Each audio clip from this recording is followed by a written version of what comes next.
देवेंद्रजी करत होते आणि ते सांगत होते की लवकरच आम्ही ड्रग्ज मधलं सगळं नेक्सस बाहेर काढणार आहोत, पण ते बाहेर निघालं नाही. फार फार तर थोडेफार दादा भुसे आणि शंभूराज देसाई वगैरे डॅमेज झाले, पण ते काही बाहेर आलं नाही. नंतर प्रांजल खेवलकरच्या प्रकरणातही असंच झालं. मी सगळं नेक्सस बाहेर काढणार आहे म्हणाले, नेक्सस बाहेर आलंच नाही. फार फार तर एकनाथ खडसे, रोहिणी खडसे यांना डॅमेज करायचं काम झालं. आता याही प्रकरणात ते असं म्हणाले की आम्ही सगळं नेक्सस बाहेर काढणार आहोत. नेक्सस बाहेर कधी येणार आहे? नेक्सस बाहेर येतच नाही. येतात ते फक्त आणि फक्त ड्रगचे साठे. कारण पहिल्या दिवशी 115 कोटीचं ड्रग सापडतं, 4 दिवसानंतर पुन्हा तिथे लोक जातात, पुन्हा एनडीटीव्हीचा एक कॅमेरा जातो आणि पुन्हा एकदा तिथे तब्बल 30 ते 40 लिटरचं लिक्विड स्वरूपातलं एमडी मिळतं. त्याच्या दुसऱ्याच दिवशी पाचगणीमध्ये सुद्धा 45 किलोचं कोकेन मिळतं.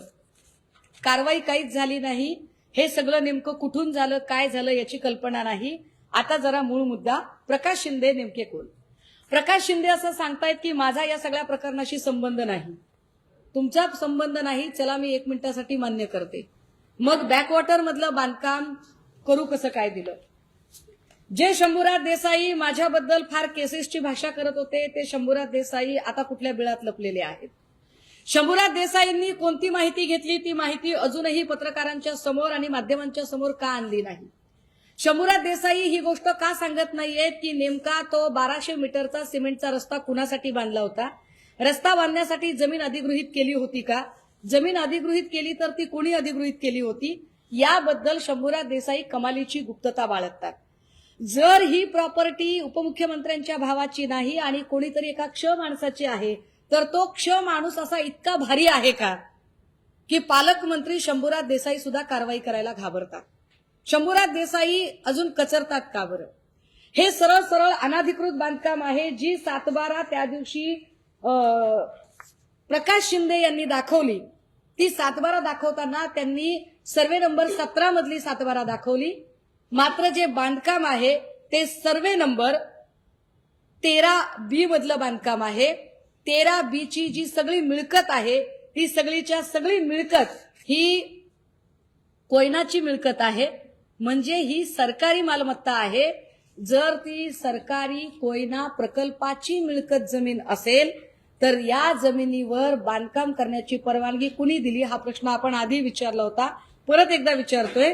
ते याच्यासाठी की शंभूराज देसाईंच्या सारखी माणसं जी अत्यंत बोलघेवडेपणा करतात, जी फार मोठमोठ्या गप्पा हाणतात, मात्र पालकमंत्री म्हणून ती झिरो असतात. मी मागेही म्हटलं की पालकमंत्री म्हणून शंभूराज देसाई हे ढ आहेत. कारण पालकमंत्र्याला कळलं पाहिजे आपल्या जिल्ह्यामध्ये नेमकं काय काय आहे. जर त्यांच्या जिल्ह्यामध्ये 105 टीएमसी क्षमतेचं धरण आहे, तर या धरणामध्ये बांधकाम कसं अवैध झालं यावरती त्यांनी का बरं अजूनही तोंड उघडलेलं नाही? ओंकार डिगे बघा, शाहरुख खानच्या पोराच्या प्रकरणामध्ये लगेच आर्यन खानला अरेस्ट झाली, आजूबाजूची लोक पण ताब्यात घेतली, पत्रकार परिषदा आणि सगळा त्याची मीडिया ट्रायल झाली. परंतु 115 कोटीचं ड्रग्ज मिळाल्यानंतरही जो स्पॉटला माणूस आहे ओंकार डिगे, त्याला अजूनही ताब्यात घेतलं नाही. ओंकार डिगेला पद्धतशीर फरार करून दिलेला आहे का? एकीकडे मुख्यमंत्री असं म्हणतात की आम्ही सगळ्या गोष्टी बाहेर काढणार आहोत. मी वाट बघितली, मुख्यमंत्र्यांच्या कर्तव्यदक्षपणावर माझा विश्वास आहे म्हणून मी थांबले 20-25 दिवस. मला असं वाटलं की ते ओंकार डिगेला आता ताब्यात घेतील, पण ओंकार डिगे फरार झाला. रणजित शिंदे कुठे आहे? जो दरेगावचा सरपंच आहे, युवा सेनेचा तालुका प्रमुख आहे आणि प्रकाश शिंदेचं हॉटेल त्याने चालवायला घेतलं असं प्रकाश शिंदेचा बनाव आहे, तो रणजित शिंदे कुठे आहे? त्या रणजित शिंदेचं नेमकं काय झालं? विशाल मोरेला ड्रगचा मास्टर माइंड असं ठरवण्याचा प्रयत्न होतोय, पण विशाल मोरे ड्रगचा मास्टर माइंड नाही, हे आधीच्या जबाबामध्ये स्पष्टपणे आलेलं आहे. ही रेड स्थानिक असं सांगतात की ही रेड शेडवर पडलीच नाही.